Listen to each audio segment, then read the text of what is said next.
and internal improvements, but a military hero, General William Henry Harrison, a man of uncertain political opinions. Harrison, a son of a Virginia signer of the Declaration of Independence, sprang into public view by winning a battle more famous than important. Quote, Tippecanoe, a brush with the Indians in Indiana. He added to his laurels by rendering praiseworthy services during the War of 1812. When days of peace returned, he was rewarded by a grateful people with a seat in Congress. Then he retired to quiet life in a little village near Cincinnati. Like Jackson, he was held to be a son of the South and the West. Like Jackson, he was a military hero, a lesser light, but still a light. Like Old Hickory, he rode into office on a tide of popular feeling against an Eastern man accused of being something of an aristocrat. His personal popularity was sufficient. The Whigs who nominated him shrewdly refused to adopt a platform or declare their belief in anything. When some Democrat asserted that Harrison was a backwoodsman whose sole wants were a jug of hard cider and a log cabin, the Whigs treated the remark not as an insult, but as proof positive that Harrison deserved the votes of Jackson men. The jug and the cabin they proudly transformed into symbols of the campaign and won for their chieftain 234 electoral votes, while Van Buren got only 60. Harrison and Tyler. The hero of Tippecanoe was not long to enjoy the fruits of his victory. The hungry horde of Whig office-seekers descended upon him like wolves upon the fold. If he went out, they waylaid him. If he stayed indoors, he was besieged. Not even his bedchamber was spared. He was none too strong at best, and he took a deep cold on the day of his inauguration. Between driving out Democrats and appeasing Whigs, he fell mortally ill. Before the end of a month, he lay dead at the Capitol. Harrison's successor, John Tyler, the vice president whom the Whigs had nominated to catch votes in Virginia, was more of a Democrat than anything else, though he was not partisan enough to please anybody. The Whigs railed at him because he would not approve the founding of another United States bank. The Democrats stormed at him for refusing until near the end of his term to sanction the annexation of Texas, which had declared its independence of Mexico in 1836. His entire administration, marked by unseemly wrangling, produced only two measures of importance. The Whigs, flushed by victory with the aid of a few protectionist Democrats, enacted in 1842 a new tariff law destroying the compromise which had brought about the truce between the North and the South in the days of nullification. The distinguished leader of the Whigs, Daniel Webster, as Secretary of State in negotiation with Lord Ashburton representing Great Britain, settled the long-standing dispute between the two countries over the Maine boundary. A year after closing this chapter in American diplomacy, Webster withdrew to private life, leaving the president to endure alone the buffets of political fortune.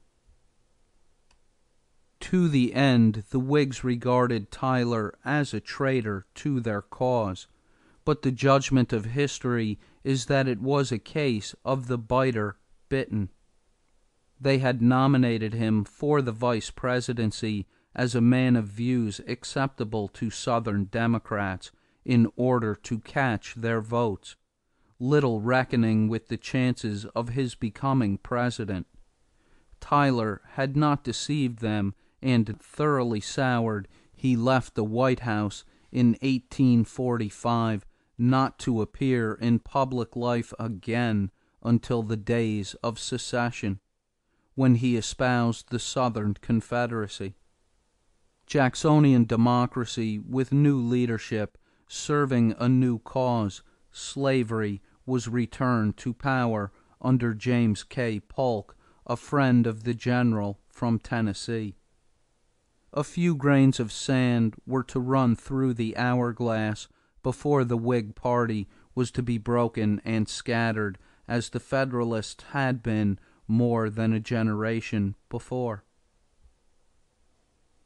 The interaction of American and European opinion.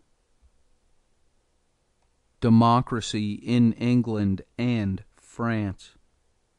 During the period of Jacksonian democracy, as in all epochs of ferment, there was a close relation between the thought of the New World and the Old. In England, the successes of the American experiment were used as arguments in favor of overthrowing the aristocracy which George III had manipulated with such effect against America half a century before. In the United States, on the other hand, conservatives like Chancellor Kent, the stout opponent of manhood suffrage in New York, cited the riots of the British working class as a warning against admitting the same classes to a share in the government of the United States. Along with the agitation of opinion went epoch-making events. In 1832, the year of Jackson's second triumph, the British Parliament passed its first Reform Bill, which conferred the ballot, not on working men as yet, but on mill owners and shopkeepers, whom the landlords regarded with genuine horror. The initial step was thus taken in breaking down the privileges of the landed aristocracy and the rich merchants of England. About the same time, a popular revolution occurred in France. The Bourbon family, restored to the throne of France by the Allied powers after their victory over Napoleon in 1815, had embarked upon a policy of arbitrary government. To use the familiar phrase, they had learned nothing and forgotten nothing. Charles X, who came to the throne in 1824, set to work with zeal to undo the results of the French Revolution, to stifle the press, restrict the suffrage, and restore the clergy and the nobility to their ancient rights. His policy encountered equally zealous opposition, and in 1830 he was overthrown. The popular party, under the leadership of Lafayette, established not a republic as some of the radicals had hoped, but a, quote, liberal, middle-class monarchy under Louis Philippe. This second French Revolution made a profound impression on Americans, convincing them that the whole world was moving toward democracy. The mayor, aldermen, and citizens of New York City joined in a great parade to celebrate the fall of the Bourbons.